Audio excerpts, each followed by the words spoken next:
నమస్తే welcome to special focus నేను సునీల్ ఆయన కనబడితే నిప్పు కణం నిలబడినట్లుంటది కలబడితే ఏగు సుక్క ఎగబడినట్లుంటది ఆయన ప్రపంచానికే బాస్ ఇది మోదీ గురించి అభిమానులు మాట్లాడుకునే మాట ఒకరిని 100 ఏళ్లు గుర్తుంచుకోవడానికి 100 ఏళ్లు బతకాల్సిన అవసరం లేదు ఒక్క రోజు చాలు ఆయన విజయాలే చరిత్ర గుర్తుంచుకునేలా చేస్తుంది అలాంటిది 13 ఏళ్లు సీఎంగా 11 ఏళ్లు ప్రధానిగా ఉన్నారు మోదీ ఆయన పడిలోకి అడుగుపెట్టారు ఆర్ఎస్ఎస్ ప్రచారకర్త నుంచి దేశాన్ని ఏలే వరకు మోదీ ప్రస్థానం ఎలా సాగింది పాలనకు ఆర్థిక వ్యవస్థ ఆలోచనకు ఆయన కొత్త దారి ఎలా చూపించారు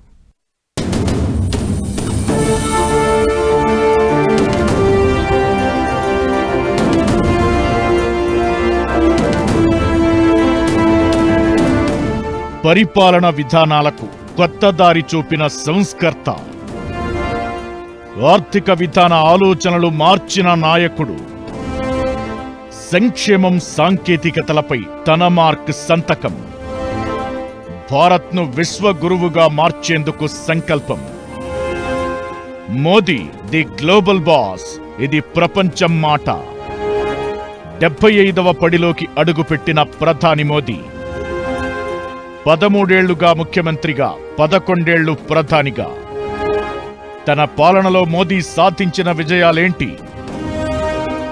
మోదీ పేరు మాత్రమే కాదు బ్రాండ్ భారతదేశం శక్తిని గొప్పదనాన్ని ప్రపంచానికి పరిచయం చేస్తున్న బ్రాండ్ ఇది చరిత్ర క్రియేట్ చేయాలన్నా ఆయనే దాన్ని తిరగరాయాలన్నా ఆయనే కోట్ల మంది దైవంలా చూసే నిలువెత్తు రూపం అలాంటి మోదీ 75వ వడిలోకి అడుగుపెట్టారు అతి సామాన్య కుటుంబంలో పుట్టిన ఈ చాయ్వాలా ఆర్ఎస్ఎస్ లో సామాన్య కార్యకర్తగా ప్రస్థానం మొదలుపెట్టి ప్రపంచమే బాస్ అనే స్థాయికి ఎదిగాడు దేశాన్ని గెలిపించు ప్రపంచాన్ని గెలువు అంటూ తల్లి చెప్పిన ఒక్క మాట ఆయనను గొప్ప నాయకుడిగా నిలబెట్టింది ప్రపంచమే ఇప్పుడు దేశం వైపు చూసేలా చేస్తోంది ఇది ఆయన్ను అభిమానించే ప్రతి ఒక్కరూ చెప్పుకునే మాట దేశ రాజకీయాలను మలుపు తిప్పడమే కాదు రాజకీయాలను యువత చూసే కోణాన్ని కూడా మార్చిన సిసలైన నాయకుడు మోదీ అనడంలో ఎలాంటి అనుమానం లేదు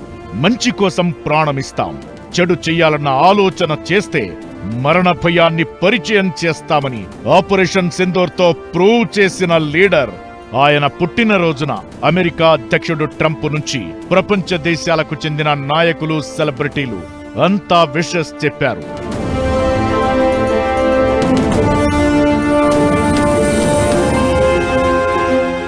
దేశ రాజకీయాల్లో మోదీని కోట్లాది మంది ఆరాధ్య దైవంగా భావిస్తారు దేశ రాజకీయాలపైనే కాదు జనాల మనోభావాలపై కూడా బలమైన ముద్ర వేసిన మోదీ గుజరాత్లోని వాద్నగర్లో 1950లో పుట్టి బాల్యంలోనే తండ్రితో పాటు చాయ్ అమ్మిన ఆయన 8 ఏళ్ల వయస్సులో ఆర్ఎస్ఎస్ లో చేరారు 15 ఏళ్ల పాటు సంఘ్లో వివిధ బాధ్యతలు చేపట్టిన ఆయన 1987లో బీజేపీ గుజరాత్ యూనిట్ సంస్థాగత ప్రధాన కార్యదర్శిగా క్రియాశీల రాజకీయాల్లోకి అడుగుపెట్టారు గుజరాత్లోని సోమనాథ్ నుంచి అద్వానీ చేపట్టిన రథయాత్రను సక్సెస్ చేయడంలో మోదీ పాత్ర కీలకం అప్పుడే ఆయనపై జాతీయ నాయకుల దృష్టి పడింది 1991 లోక్సభ ఎన్నికల్లో బీజేపీ ఎన్నికల వ్యూహాన్ని రూపొందించే బాధ్యతలు చేపట్టిన మోదీ గాంధీనగర్ నుంచి అడ్వానీ విజయానికి కష్టపడ్డారు ఆ తరువాత పార్టీలో ఎదుగుతూ వచ్చారు గుజరాత్ రాజకీయాల్లో శంకర్ సింగ్ వాఘేలా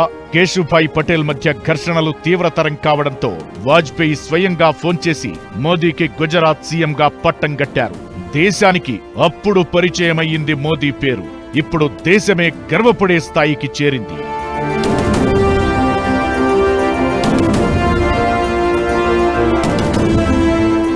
ముఖ్యమంత్రిగా గుజరాత్ నమూనాను ప్రపంచానికి పరిచయం చేశారు మోదీ తాను పరిపాలించిన 13 ఏళ్లలో గుజరాత్ను బలమైన పారిశ్రామిక ఆర్థిక వ్యవస్థగా మార్చారు బీజేపీలో వాజ్పేయి అద్వానీ తరువాత అంత స్పీడ్గా గుర్తింపు తెచ్చుకున్న నాయకుడు మోదీ నాయకుడైన మోదీ తాను సీఎంగా ఉండగానే పార్టీకి జాతీయ స్థాయిలో స్టార్ క్యాంపెయినర్ గా ప్రచారం చేశారు 2013లో మోదీని ప్రధాని అభ్యర్థిగా పార్టీ రంగంలోకి దించింది 2014లో దేశమంతటా మోదీ ప్రభంజనం వీయడంతో మొట్టమొదటిసారి బీజేపీ పూర్తి మెజారిటీతో అధికారంలోకొచ్చింది. 2014 అబ్కీ బార్ మోదీ సర్కార్ నినాదంతో అధికారంలోకొచ్చిన బీజేపీ 2019లో ఫిర్ ఏక్ బార్ మోదీ సర్కార్, మోదీ హై తో ముమ్కిన్ హై అని 2024లో మోదీకి గ్యారంటీ అంటూ విజయం సాధించింది. మోదీ హయాంలో బీజేపీ బలమైన పార్టీగా అవతరించడమే కాకుండా సొంతంగా 18 రాష్ట్రాల్లో అధికారంలోకొచ్చింది. మొత్తం 21 రాష్ట్రాల్లో ఎన్డీఏ సారథ్యంలో ప్రభుత్వాలను ఏర్పాటు చేసింది.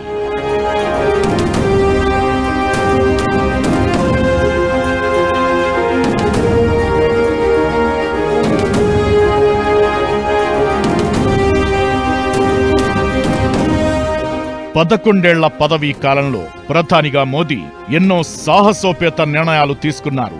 జన్ధన్ యోజనతో దేశంలో 51 కోట్ల మందికి బ్యాంకు ఖాతాలు తెరిపించారు. ప్రధానమంత్రి ఉజ్వల యోజనతో 10 కోట్లకు పైగా మహిళలకు ఉచిత గ్యాస్ కనెక్షన్లు అందించారు. ప్రధానమంత్రి ఆవాస్ యోజనతో 2014 నుంచి 2024 వరకు 4.2 కోట్ల ఇళ్ల నిర్మాణానికి అనుమతులిచ్చారు. దేశాన్ని అంతర్జాతీయ తయారీ కేంద్రంగా మార్చడానికి మేక్ ఇన్ ఇండియా కార్యక్రమాన్ని ప్రారంభించారు. 2017లో జీఎస్టీ ప్రవేశపెట్టి ఒకే దేశం ఒకే పన్ను కల సాకారం చేశారు. జమ్మూ కశ్మీర్ కు స్వయం ప్రతిపత్తిని కల్పించే ఆర్టికల్ 370ని 2019లో రద్దు చేశారు. అదే ఏడాది చివరిలో పౌరసత్వ సవరణ చట్టాన్ని తీసుకొచ్చారు. సర్జికల్ స్ట్రైక్స్, 2019 ఎన్నికల ముందు బాలాకోట్ దాడులు, ఇప్పుడు ఆపరేషన్ సింధూర్తో పాకిస్తాన్కు భయాన్ని పరిచయం చేశాడు. కుట్రలు చెయ్యడం కాదు, ఆ ఆలోచన రావాలన్నా వెన్నులో వణుకు పుట్టాలనే సందేశాన్నిచ్చాడు. ఇది నయా ఇండియా, ఆయుధం వాడడం మొదలు పెడితే భారత్ కంటే బాగా ఎవడూ వాడలేరంటూ ఆపరేషన్ సింధూర్తో ప్రూవ్ చేశాడు. మన రక్షణ రంగం గొప్పతనమేంటో, స్థానమేంటో ఈ ఆపరేషన్తో ప్రపంచానికి తెలిసొచ్చింది. 2014లో నరేంద్ర మోడీ ప్రధానమంత్రి అయినప్పుడు దేశం అంతా పెద్ద ఎస్టిమేషన్ ఆయన మీద లేదు. ఏదో వచ్చేది ప్రధానమంత్రి అవ్వాడు, ఉన్న కాంగ్రెస్ ప్రభుత్వం పరిపాలన బాగోలేదు, కరప్షన్ తీశారని అంతవరకే. కానీ ఆయన తక్కువ ఎస్టిమేషన్ ఉండేది, ఎందుకంటే ఢిల్లీలో ఎప్పుడు పని చేయలేదు, ఎంపీగా చేయలేదు, మంత్రిగా చేయలేదు. కానీ ఆయన చేసింది ఏమిటంటే ఎప్పుడైతే ప్రధానమంత్రి అవ్వాడో ఎక్కువ ఈ 10 సంవత్సరాలు ఇన్ఫ్రాస్ట్రక్చర్ మీద ఎంఫోసిస్ చేశాడు. రోడ్లు, రైల్వేస్, ఏరోప్లేన్స్, హార్బర్స్ ఇవన్నీ కనపడుతున్నాయి, ప్రజలకు కనపడుతున్నాయి ఈ మార్పు అంతా. మోదీ భారతదేశానికి ఎక్కువ కాలం పనిచేసిన రెండో ప్రధానమంత్రిగా నిలిచారు. ఇది ఆయన రాజకీయ నిలకడకు, ఓటర్లతో ఆయనకున్న అనుబంధానికి ఒక నిదర్శనం. గత 3 సార్వత్రిక ఎన్నికల్లో కేవలం పార్టీ విధానాలనే కాదు, తెలివిగా రూపొందించిన నినాదాలు మోదీ అనే పేరును బ్రాండ్గా మార్చాయి. మోదీ 75వ పుట్టినరోజు ఆయన వ్యక్తిగత మైలురాయిని మాత్రమే కాదు, భారత రాజకీయ చరిత్రను, పాలనను మార్చిన ఒక నాయకుణ్ణి గుర్తు చేస్తుందని బీజేపీ వర్గాలు చెబుతున్నాయి. ప్రపంచం మొత్తం ఆయన్ను ఒక అభివృద్ధి నాయకుడిగా చూస్తుందని చెబుతున్నారు.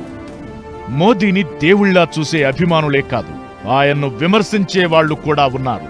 అయితే 2 విషయాలు మాత్రం ఆయన్ను ప్రత్యేకంగా నిలిపాయి. ప్రజా సేవకుడిగా ఆయనపై ఒక్క అవినీతి ఆరోపణ లేదు. ఇక పనిలో ఎప్పుడూ రాజీపడే మనస్తత్వం కాదు మోదీది. విదేశీ పర్యటనలతో భారత దౌత్య సంబంధాలను మరింత స్ట్రాంగ్ చేశారు.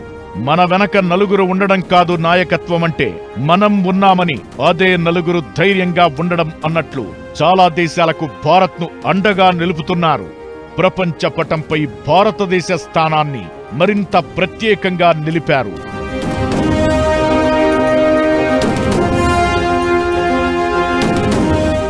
సామాన్యుడి నుంచి ప్రపంచమే మెచ్చుకునే అసామాన్యుడిలా మోదీ జీవితం ప్రతి ఒక్కరికి ఆదర్శం.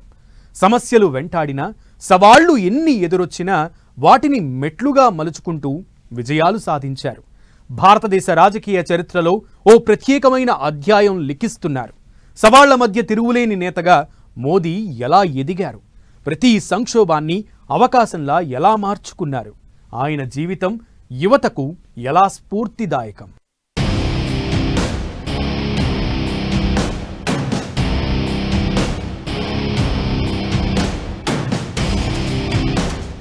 సామాన్యుడి నుంచి పవర్ఫుల్ నేతగా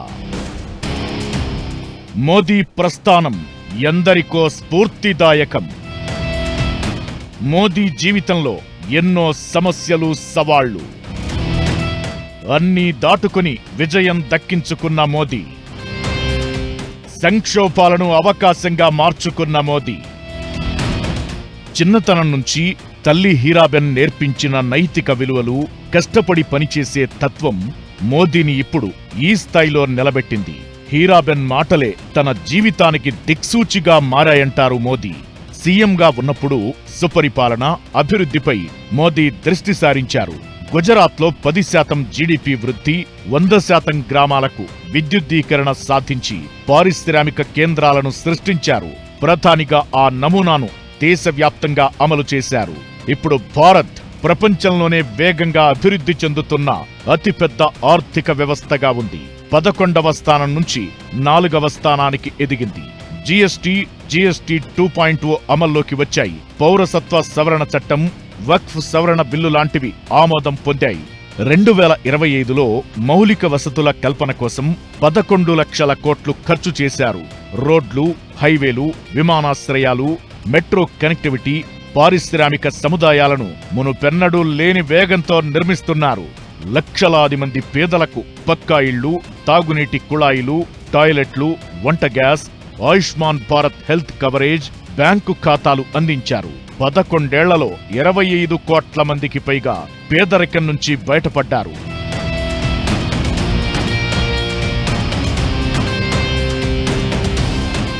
గుజరాత్లో నాటి నారీ గౌరవ్ కార్యక్రమాల నుంచి నేటి మహిళా రిజర్వేషన్ బిల్లు వరకు, కోట్లాది టాయిలెట్లు, తాగునీటి కనెక్షన్లు అందించడం నుంచి చట్టసభల్లో మహిళలకు 33% రిజర్వేషన్ కల్పించడం వరకు, ట్రిపుల్ తలాక్ రద్దు నుంచి ముస్లిం మహిళలకు విముక్తి కల్పించడం వరకు, మహిళా సాధికారతను కేవలం రాజకీయ అంశంగా కాకుండా ఒక సూత్రంగా అమలు చేశారు మోదీ.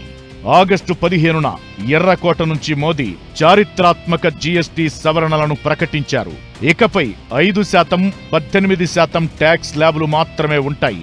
దీంతో నిత్యావసర వస్తువుల నుంచి ఎలక్ట్రానిక్స్ వరకు చాలా వస్తువుల ధరలు తగ్గాయి. ఈ కొత్త విధానం సెప్టెంబర్ 22 నుంచి నవరాత్రి మొదటి రోజున అమల్లోకి రాబోతోంది. పండుగ సీజన్లో జనాలకు ఇది పెద్ద గిఫ్ట్. ప్రస్తుతం అమెరికా విధించిన 50% టారిఫ్లు, కొత్త కూటమి రాజకీయాలు, ఆర్థిక సవాళ్లు అన్నీ కలిపి మోదీ ఎదుట పరీక్షల పర్వతంలా నిలిచాయి. ఇప్పుడే కాదు, ఆయన జీవితమంతా ఇలాంటి సవాళ్లు, సమస్యలే కనిపిస్తాయి పరిశీలిస్తే. అయితే ప్రతి సంక్షోభాన్ని అవకాశంగా మలుచుకుని తిరిగి మరింత బలంగా ముందుకు సాగిన సంఘటనలు ఎన్నో.